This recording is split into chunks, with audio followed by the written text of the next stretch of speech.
días en segunda epístola de Pedro. Hoy vamos a... Estoy acomodando un poquito acá, Diego. Vamos a comenzar. Hace 2 semanas terminamos la exposición de la primera epístola de Pedro. Bueno, fue un tiempo hermoso de que pudimos compartir toda la epístola, todo el contexto, todo, y fue de mucho ánimo para todos nosotros, seguramente para ustedes, para personas a las que le hemos compartido los mensajes. Bueno, van a estar subidos ya en la semana, estamos tardando un poquito, pero van a estar subidos los otros videos que están faltando. Pero bueno, la verdad que una bendición. Y ahora vamos a arrancar con esta segunda epístola, también hermosa, preciosa, contenido que tiene. Hoy vamos a ver el saludo de Pedro y bueno, asombrado siempre por su palabra. Así que vamos a abrir allí en segunda de Pedro, capítulo 1. Vamos a compartir el versículo 1 y 2. Segunda de Pedro 1, versículo 1 y 2. El tema, le puse un título, pero podríamos no ponerlo también, es un saludo profundamente teológico. Vamos a ver que aunque pareciera un saludo muy sencillo, muy simple, es precioso todo lo que nos dice allí el apóstol Pedro, inspirado por el Espíritu Santo, ¿no? Pero vamos a hacer un poquito de introducción para ubicarnos un poco en esta segunda epístola. Esta segunda epístola de Pedro se encuentra dentro de las denominadas epístolas generales, ¿no?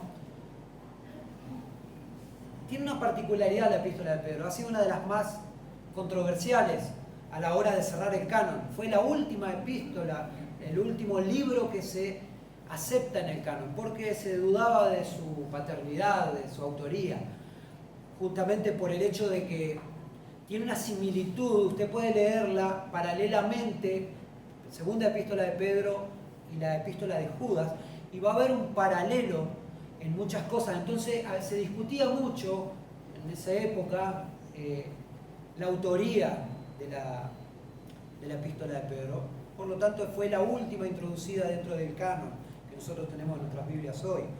Esta misma epístola se escribe 3 años aproximadamente después de la primera epístola que nosotros vimos. Esta se escribe alrededor del 67 después de Cristo, y se cree que Pedro la está escribiendo desde Roma, meses antes o tal vez un año antes de su martirio. Es algo que nosotros lo vamos a ver, porque él sabía, Pedro en el capítulo 1, un poquito más avanzado vamos a verlo, que él mismo sabía de que su hora estaba cercana, que el Señor mismo le había declarado que pronto tenía que partir, ¿no? Entonces, en ese contexto él escribe esta epístola. Recordemos también que esta epístola no tiene, como en la primera epístola de Pedro, que le está hablando a un grupo de gente, a las iglesias, ¿se acuerdan? De Asia Menor, a las iglesias de lo que hoy es Turquía. Él le estaba hablando a una iglesia que estaba sufriendo persecución, que estaba sufriendo presión en la sociedad, de las familias, del gobierno. Y en este caso no toca estos temas él. Pero nosotros podemos deducir igualmente que ese era el contexto. Porque fue 3 años después de la primera epístola. Y es cuando el gobierno de Nerón y la persecución se hace mucho más profunda. Por lo tanto, eso ya lo podemos deducir históricamente, de que el contexto era un contexto de una persecución dura, el momento más duro de la persecución de Nerón hacia los cristianos. Sabiendo el apóstol Pedro que él estaba pronto a partir, él escribe esta epístola como una circular. Por eso está dentro de las denominadas epístolas generales. Esta era una epístola para ser leída y compartidas en las iglesias en general. Las iglesias en ese momento, había una distancia entre iglesia y iglesia aproximadamente de 40 kilómetros. Entonces las circulares corrían en ese momento en el imperio. Las cartas se compartían. Y esta preciosa carta del ya anciano apóstol Pedro fue de lámpara para esas iglesias, fue de luz para las generaciones, y hoy nos toca a nosotros como un privilegio poder desarrollarla. Y van a ver hoy qué privilegio que tenemos de poder acercarnos a las Escrituras de esa manera. Esto, para todo el desarrollo de la epístola, tienen que recordar tres cosas. La segunda epístola de Pedro contiene tres grandes megatemas, tres grandes puntos bien marcados. Usted lo va a leer y se va a dar cuenta. Lo lee de corrido y se va a dar cuenta que tiene tres grandes temas. Primeramente, la importancia de crecer en nuestra vida espiritual. Segundo, estar firmes en las doctrinas cristianas para hacer frente a los falsos maestros que se introducirían en las congregaciones luego de la partida de Pedro. Y tercero, estar preparados porque el regreso de Cristo por su iglesia y el juicio al mundo está cercano. Así que recuerde, esos tres son los grandes temas que toca la segunda epístola de Pedro: firmes, la importancia de crecer en la vida espiritual, el crecimiento de los creyentes en la fe, estar firmes en las doctrinas cristianas para hacer frente a los falsos maestros que se iban a introducir en las iglesias de esa época y que hoy han proliferado en las iglesias cristianas. Y tercero, estar preparados porque el regreso de Cristo por su iglesia y el juicio al mundo está cercano. Vamos a leer el texto que nos compete hoy y vamos a pedir al Señor que nos ayude a desarrollar este tema. Dice segunda de Pedro 1, versículo 1 y 2, dice: Simón Pedro, siervo y apóstol de Jesucristo, a los que habéis alcanzado, por la justicia de nuestro Dios y Salvador Jesucristo, una fe igualmente preciosa que la nuestra. Gracia y paz os sean multiplicadas en el conocimiento de Dios y de nuestro Señor Jesucristo. Oramos todos juntos. Amado Padre Celestial, te damos gracias por poder venir una vez más a tu palabra, Señor. Pedimos la asistencia de tu Espíritu.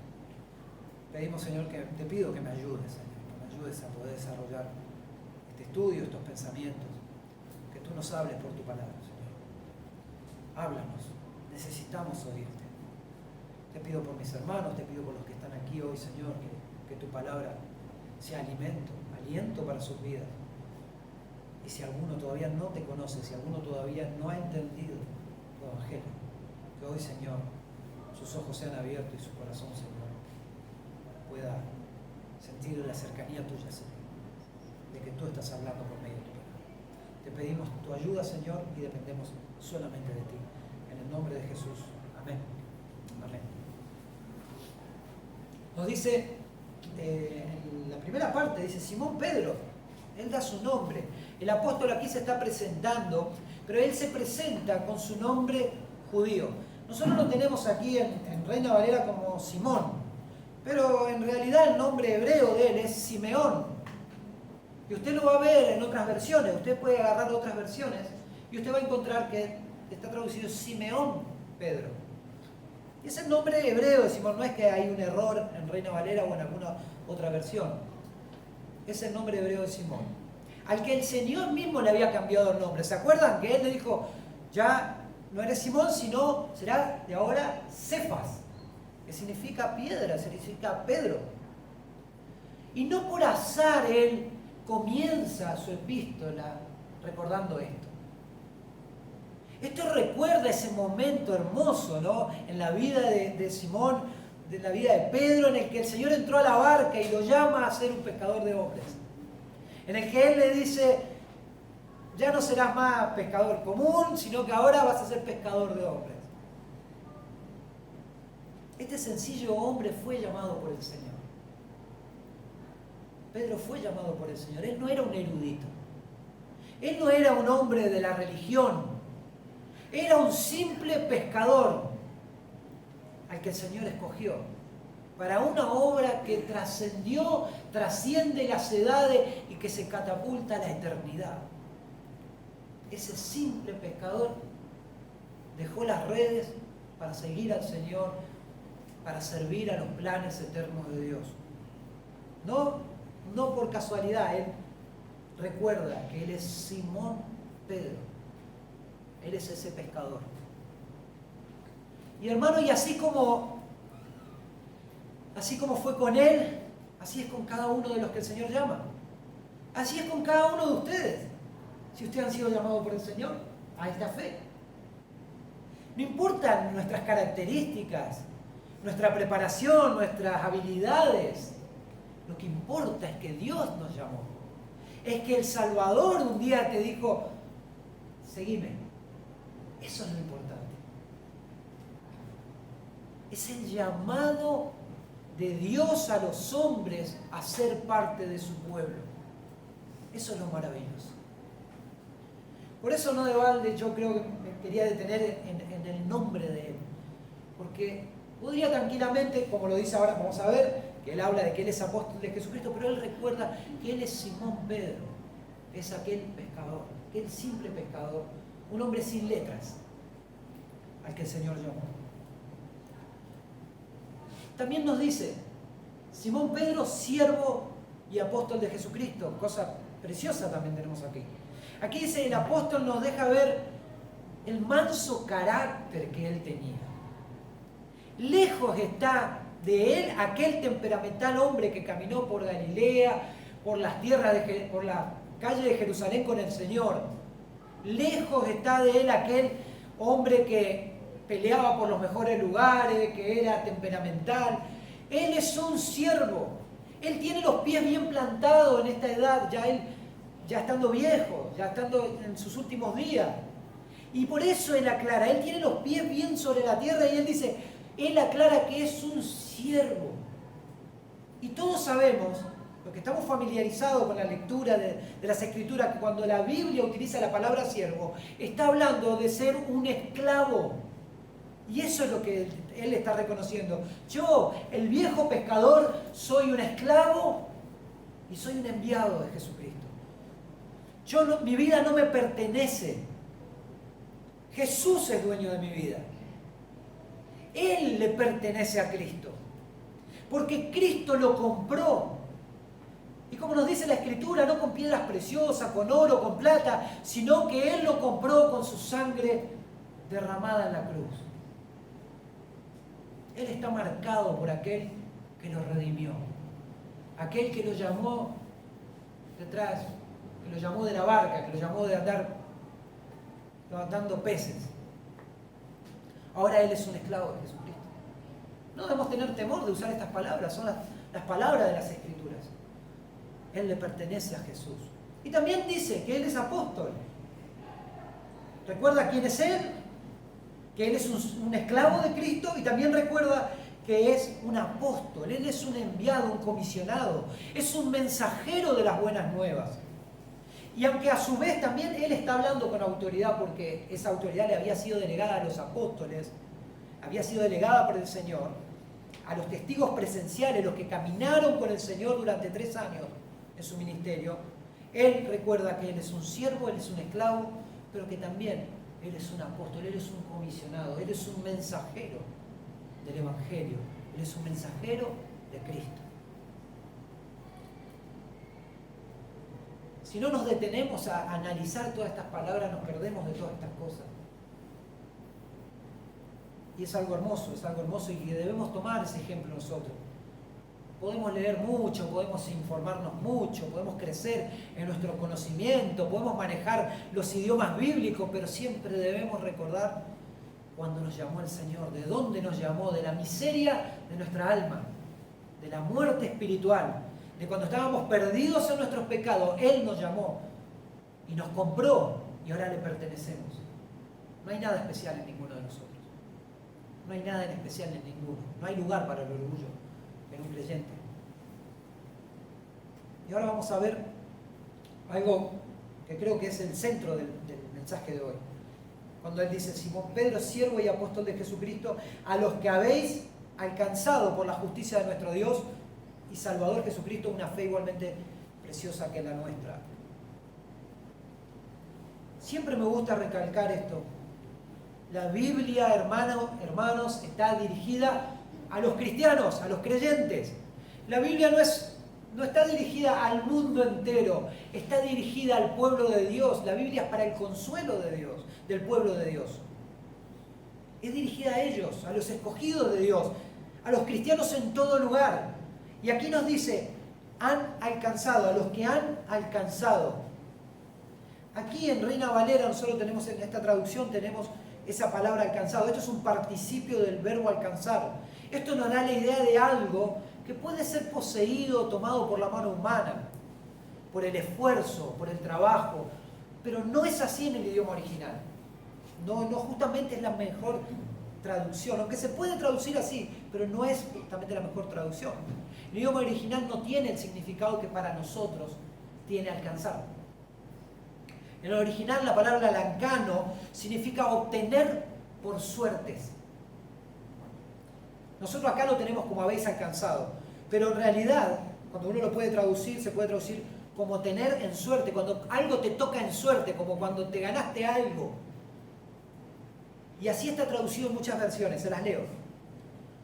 En otras versiones, no las anoté todas porque son varias, pero dice, los que han recibido, los que han llegado a tener, a los que les ha sido otorgada, a los que le ha cabido en suerte. Esas son traducciones bien literales del griego. Entonces acá cambia el sentido. La salvación no es algo que nosotros podemos alcanzar por méritos propios. La fe no la podemos alcanzar, es un don de Dios, es un regalo de Dios. Entonces, cuando dice a los que le ha caído en suerte, o sea, hay gente que es privilegiada. A ellos les está hablando, a esos cristianos que han recibido esto. Entender la diferencia en esta palabra es fundamental, porque esto hace que cobre relevancia esto. No es algo que los individuos en cuestión poseen por propia voluntad. Nosotros no tenemos la fe porque nosotros somos más piolas que el resto, o porque somos más vivos que la gente del mundo. No, esto es algo, es un regalo. Es algo que se te ha dado gratuitamente, sin contar en cuenta quién sos vos o qué hiciste. Se te ha sido dado. Por así decirlo, yo sé que a nosotros no nos gusta utilizar esta palabra, es que sobre vos cayó la suerte divina, para que nosotros lo podamos comprender. Fuiste privilegiado, cayó sobre vos, ha caído sobre ustedes, son privilegiados, y no es porque ustedes sean mejores que el resto, siempre debemos recordarlo, sino que esto que nosotros hemos recibido está ligado íntimamente a la soberana voluntad de Dios. Esto es un regalo, es una dádiva de Dios a los creyentes. El texto acá nos está diciendo a los que han alcanzado, en realidad sabemos qué significa los que han recibido. Una fe igualmente preciosa que la nuestra.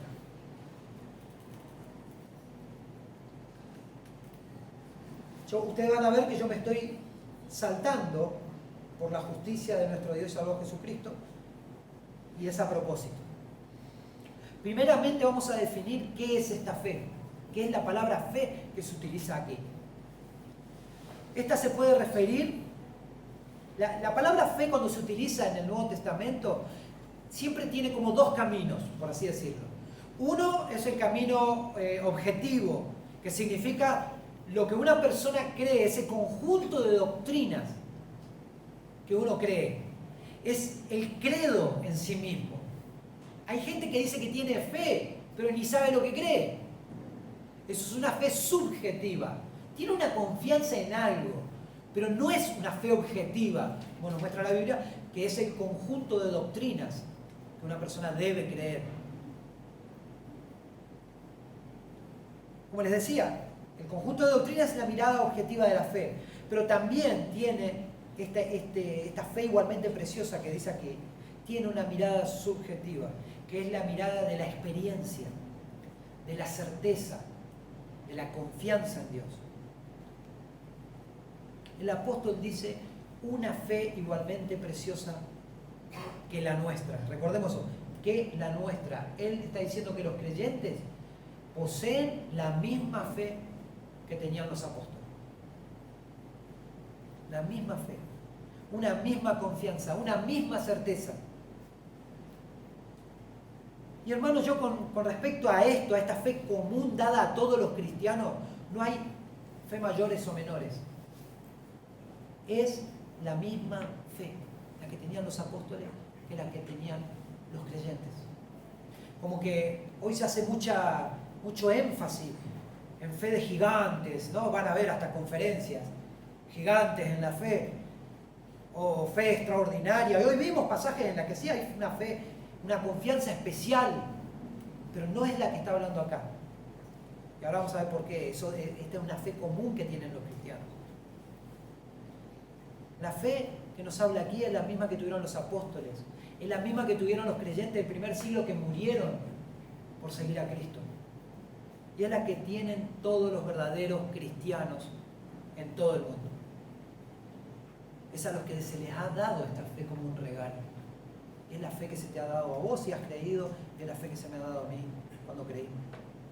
Efesios 2, versículo 8 dice así: porque por gracia sois salvos por medio de la fe, y esto no de vosotros, pues es don de Dios. Todos lo recordamos, pues es don de Dios. Nosotros somos salvos por medio de la fe, pero la fe, esa fe no es de nosotros, es un don de Dios, es un regalo. Es una dádiva que Dios nos ha dado. La fe salvadora, mi hermano, es aplicada al alma del hombre por la obra del Espíritu Santo de Dios. Eso no lo podemos generar nosotros, no lo puede generar usted. Eso es algo que Dios hace. Es algo que Dios revela al alma del hombre, y el hombre que no creía, el hombre que estaba muerto en sus pecados, que no le importaba a Dios, que no le importaba nada. De golpe hay un cambio de mente, un cambio en su corazón, y de golpe empieza a desesperarse y siente que tiene necesidad de Dios. Y ahora cree, y antes no creía. ¿Y qué pasó? Se comunicó la vida de Dios al alma del hombre. El hombre tiene nueva vida, aunque no entiende todavía completamente la fe. No entiende las doctrinas todavía, pero de golpe él tiene la necesidad por Dios. Él se da cuenta de sus pecados, se da cuenta que necesita un Salvador, y ahora tiene vida. Y esa es la obra interna que hace Dios. La fe salvadora, como le digo, se aplica al alma del hombre por la obra del Espíritu Santo. Efesios 1, versículo 17 al 20, Pablo está orando por los efesios allí, pidiendo a Dios para que Él los llene. Dice: para que el Dios de nuestro Señor Jesucristo, el Padre de gloria, os dé espíritu de sabiduría y de revelación en el conocimiento de Él, y que Él alumbre los ojos de vuestro entendimiento, para que sepáis cuál es la esperanza a la que Él os ha llamado, cuál es la riqueza de la gloria de su herencia en los santos, y cuál la extraordinaria grandeza de su poder para con nosotros los que creemos. Precioso esto. Según la acción de su fuerza poderosa, esta fuerza operó en Cristo, resucitándolo de los muertos y sentándolo a su derecha en los lugares celestiales. Esto lo hizo Dios. Y esa fe que vos tenés hoy fue por el mismo poder que resucitó a Cristo entre los muertos. Nos resucitó a nosotros cuando estábamos muertos en nuestros delitos y en nuestros pecados. Hermanos, cuando leemos estos pasajes, eso debe sobrecoger nuestra alma. Debe llenarnos de gratitud. Dios nos permitió estar en esta vida nueva. Él nos dio vida. No nos pudimos dar vida a nosotros mismos. Nosotros no tenemos vida porque nosotros somos, como les dije, más vivos que el resto. Y bueno, yo soy más vivo que los demás y yo decido seguir a Jesús. No. Si Dios nos hubiera dejado, si Él nos hubiera dejado simplemente pasándonos por alto, seguiríamos camino a la perdición en nuestros pecados, en oposición a Dios. Pero Dios cambió el corazón para que le busquemos. No porque nosotros seamos mejores, sino porque Él obró nuestro corazón. Él nos ha dado la vida y Él nos ha dado la fe como un don, como un regalo.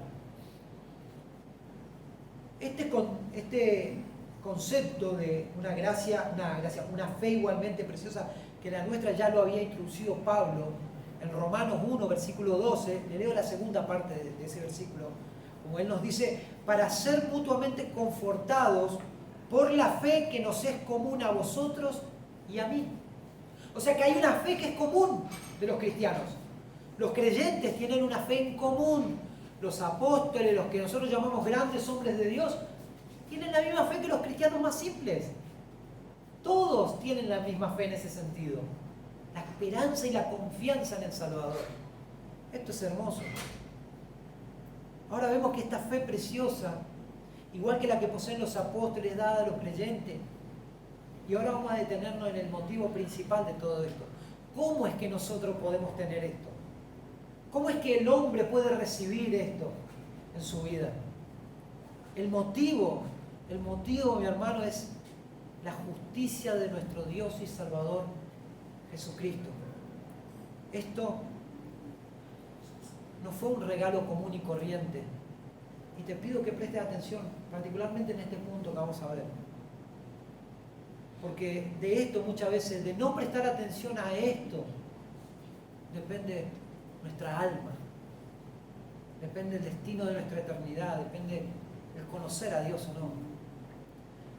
Te pido a vos, hermanos, y a los jóvenes les pido que si vos realmente estás considerando, que vos todavía no tenés esta fe, que aunque a vos te está costando, que vos no tenés la fe como tienen, vos ves otros hermanos y decís, guau, mirá qué lindo, y habla y se yo tengo una experiencia muy hermosa con algunos hermanos con las que charlamos, empezamos a charlar de estas cosas, y empezamos a hablar de Dios, y ¡guau! Nos emocionamos, y hasta las lágrimas, y parecemos criaturas, hablando de las profundidades de Dios, y de su hermosura, de su gloria, de su eternidad, de su sabiduría. Y yo sé que hay gente que dice, pero ustedes están locos, ustedes son unos exagerados. Pero a su vez también se dan cuenta de que en realidad yo no tengo todavía esa fe. Yo no tengo ese conocimiento. O al menos no tengo ese deseo. Si hoy es así, yo te pido encarecidamente que prestes con mucha atención al mensaje de hoy. Que nos despertemos, que no nos quedemos en lo playo. Que prestes mucha atención hoy. Dice, la justicia de nuestro Dios y Salvador Jesucristo. ¿Saben qué significa eso? Significa que esto es el recto trato de Dios con el pecado y con los pecados sobre la base de la muerte de Jesucristo. Se lo vuelvo a leer. Es el recto trato de Dios con el pecado y con los pecados sobre la base de la muerte de Jesucristo. Todos sabemos que Dios es justo, ¿no? Todos creemos eso, Dios es justo. Y que de ninguna manera tendrá por inocente al culpable. Dios en su perfecta justicia, ¿qué debe hacer con el culpable? Condenarlo, hacer justicia. Un juez que no juzga justamente es injusto. Si a mí viene alguien y le arrebata la vida a un familiar que yo amo, yo voy al juez y pido que a ese delincuente lo condenen. Si el juez lo absuelve y no da el castigo, ese juez es injusto. Pero Dios no es así. Dios no es que perdona así nomás los pecados de los hombres. Alguien paga. De eso se trata el cristianismo. Hay alguien que pagó. Dios no te perdona porque es buenito. Dios perdona sobre la base de la justicia de Cristo. Y aquel que no tiene la justicia de Cristo no tiene perdón. Dios debe condenar al hombre pecador, debe hacer justicia. Si así no lo hiciera, Él sería injusto. Por lo tanto, Dios no sería Dios. Pero como Dios no puede negarse a sí mismo, Él debe hacer justicia. Esa justicia está ejemplificada de manera extraordinaria, única, en la cruz. Porque en el perfecto Hijo de Dios, en el santo inmaculado, el impecable, el que no pecó, ni se halló engaño en su boca, sobre él fue la carga de los pecados, de todos los pecados, de aquellos que Dios acepta, de aquellos que Dios llama. Por lo tanto, Él castiga el pecado y absuelve, porque ahora le da la justicia de Cristo al pecador. Y Dios sigue siendo justo y a su vez sigue siendo amoroso y misericordioso. Dios no puede negarse a sí mismo. Esta palabra de justicia aquí se usa muchas veces y mayormente en el Nuevo Testamento se utiliza para denotar el don de Dios a los hombres. Por lo cual todos los que creen en el Señor Jesucristo son introducidos a esta correcta relación con Dios. Esta justicia, mi hermano, es inalcanzable por obediencia a la ley. Nadie se salva por obedecer la ley, porque donde obedecimos una cosa, desobedecimos otra. Y es imperfecta nuestra obediencia. No hay mérito en los hombres, como nos han enseñado de pequeño, que bueno, un día cuando estemos en el cielo, Dios va a sacar la balanza y si te portaste más bien que mal, si tus bondades superan tus pecados, vas con Dios. Y si no, bueno, no es así. El más mínimo pecado ante la santidad perfecta de Dios, aquel que es 3 veces santo, es digna de la separación de Dios, de la condenación.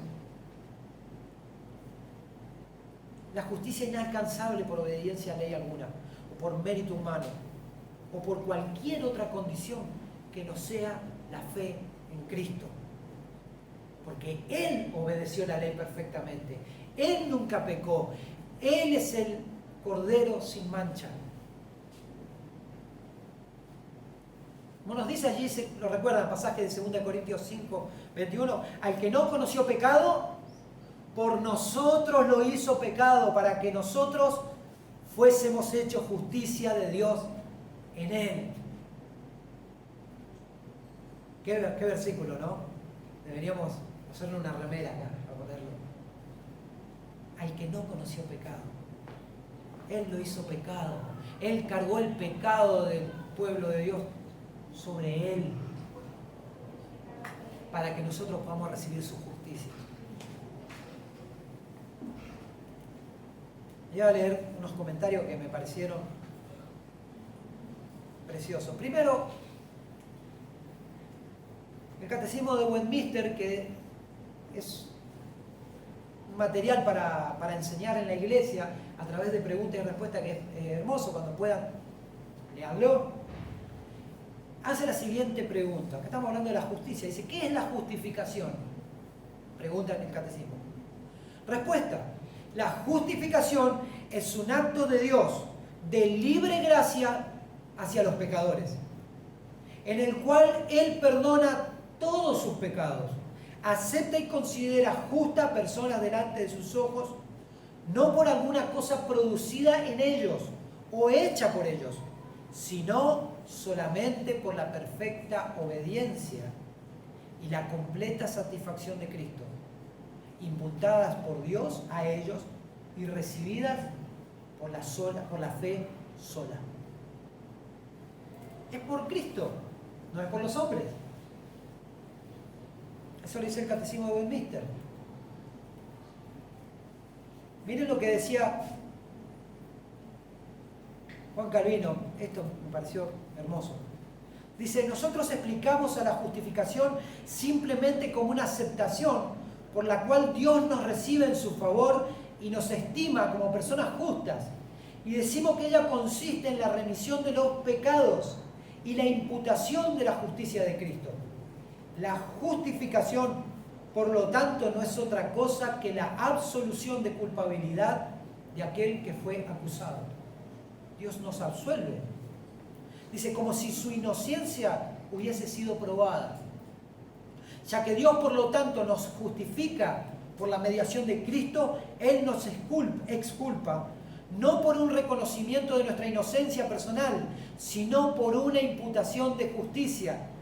De manera que quienes somos injustos en nosotros mismos, somos considerados como justos en Cristo.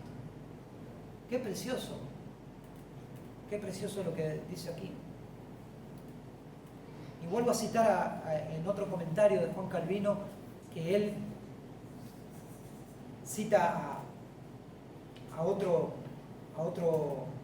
de los padres de la iglesia, pregunta lo siguiente, dice, ¿qué es poner nuestra justicia en la obediencia de Cristo? Porque estamos hablando de que Dios nos imputa la justicia de Cristo a nosotros y a Él le es imputado nuestros pecados, ¿no?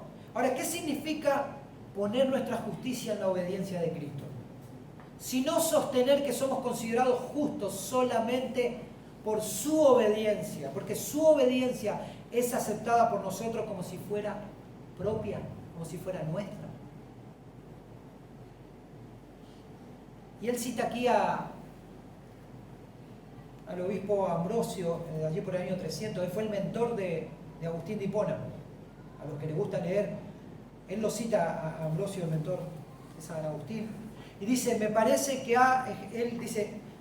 que Ambrosio ha ejemplificado muy bellamente esta justicia en la bendición de Jacob.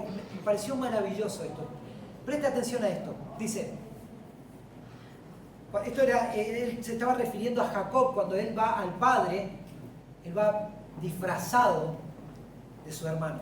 Dice, así como él, que no tenía por su propia cuenta derecho a los privilegios de la primogenitura, estando disimulado con las costumbres de su hermano, vestido con sus ropas, que esparcieron un perfume muy excelente, lo llevaron a obtener el favor de su padre, hermano. Es precioso esto. Lo llevaron a obtener el favor de su padre. Así él pudo recibir la bendición para su propio provecho bajo el carácter de otro. De ese modo nos resguardamos nosotros bajo la preciosa pureza de Cristo. Esto es maravilloso. Nunca lo habíamos visto tal vez así. Cuando Jacob se viste con las ropas de su hermano y su padre estaba ya casi ciego, entonces lo palpaba y se acercó y lo olió y le dio la bendición del primogénito. Pero él no era primogénito. Y el primogénito es Cristo, de toda la creación. Y si nosotros estamos vestidos de Él, Dios nos acepta, Dios nos ama, somos sus hijos, somos preferidos de Él. Esto es hermoso, hermano. Esto es lo que nos ha comprado Cristo. Esto es lo que nos ha dado por su sacrificio, por su muerte, siendo Él nuestro sustituto, ocupando nuestro lugar para llevarnos a Dios.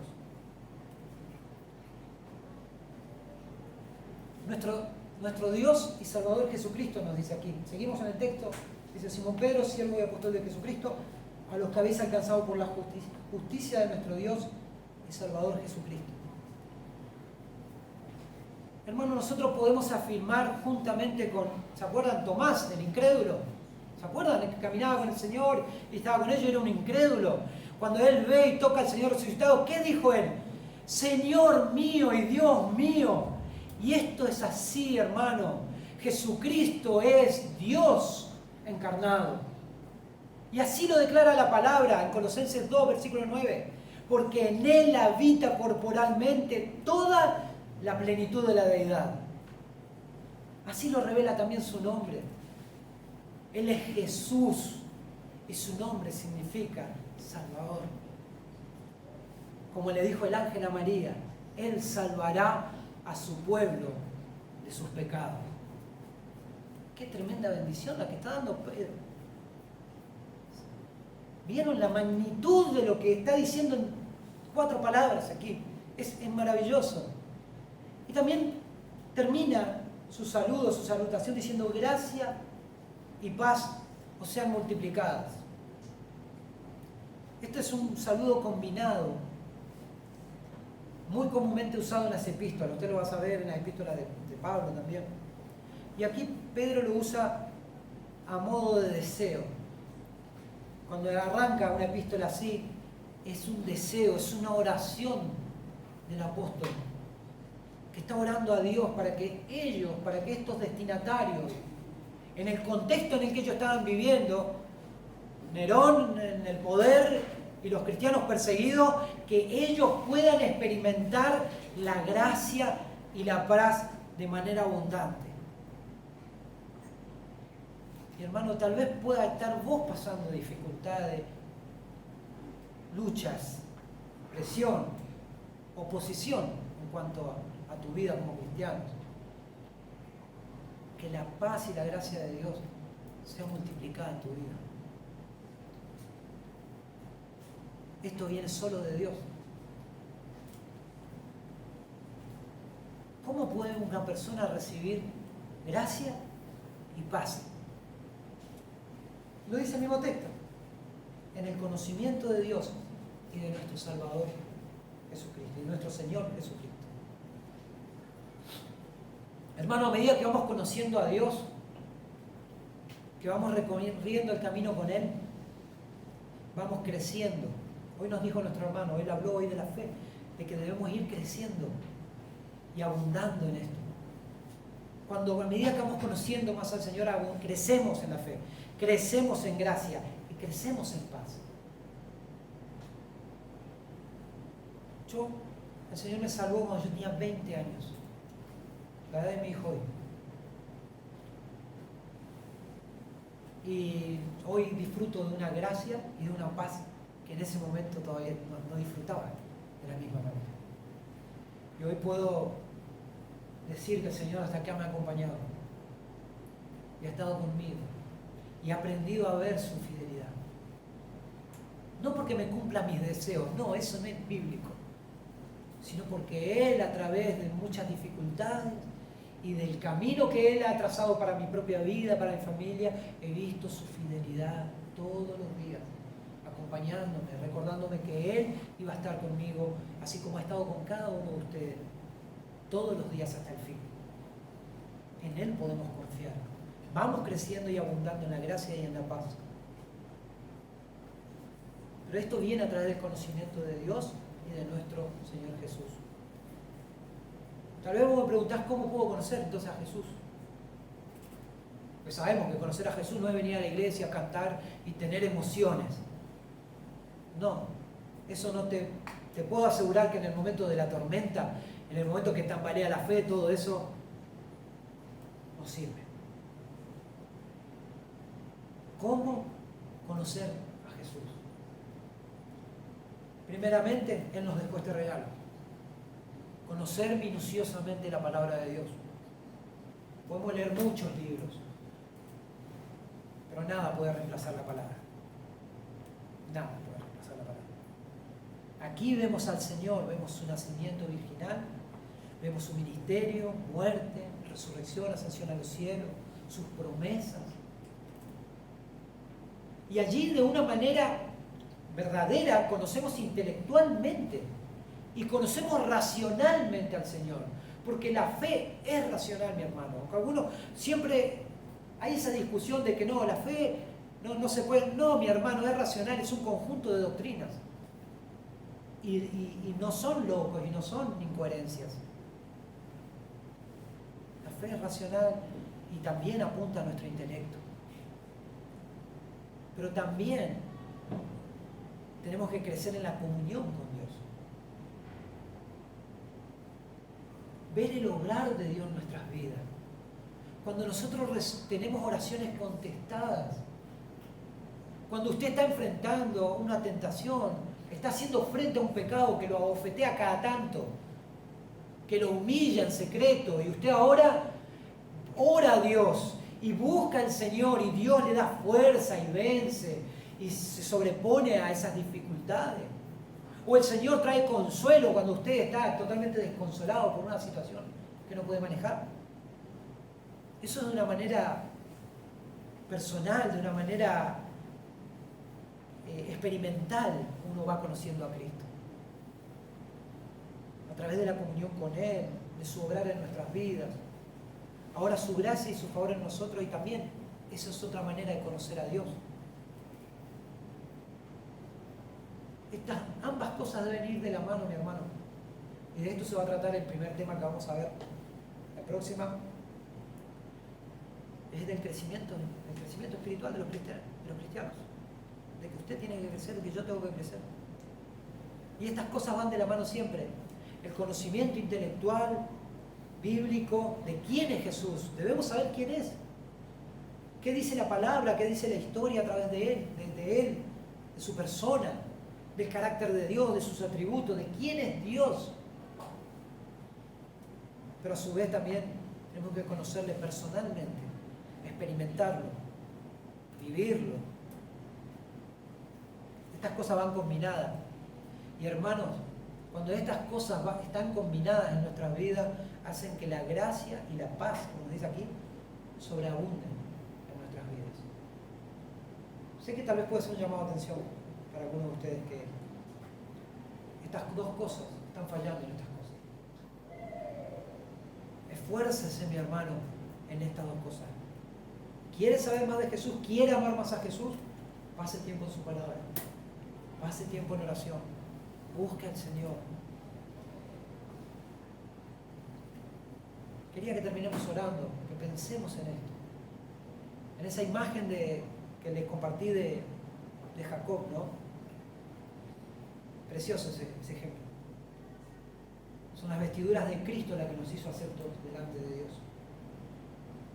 Vamos a terminar orando. Amado Padre Celestial, venimos ante ti gozosos, alegres por tu palabra, Señor. Qué bendición poder venir a ella. Qué bendición, Señor, que poder abrir tu palabra, Señor, y ver el caudal de bendición que hay allí.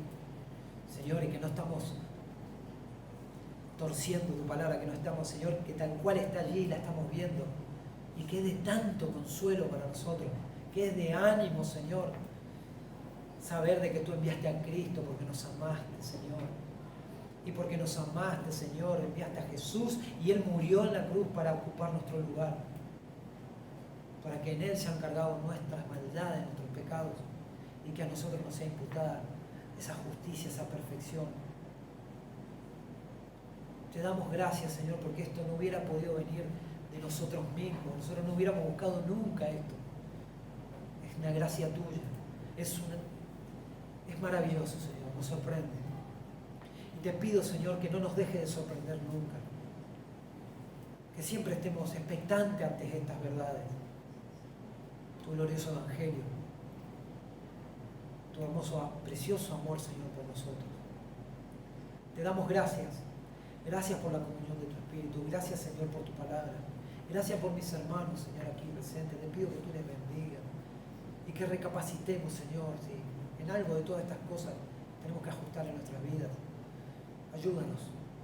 Ayúdanos, Señor, que esto no solamente sea un tiempo emocionante, sino que esto nos lleve, Señor, a un cambio radical de nuestras vidas, a conocerte más profundamente a ti. Te lo pedimos en el nombre de Jesús.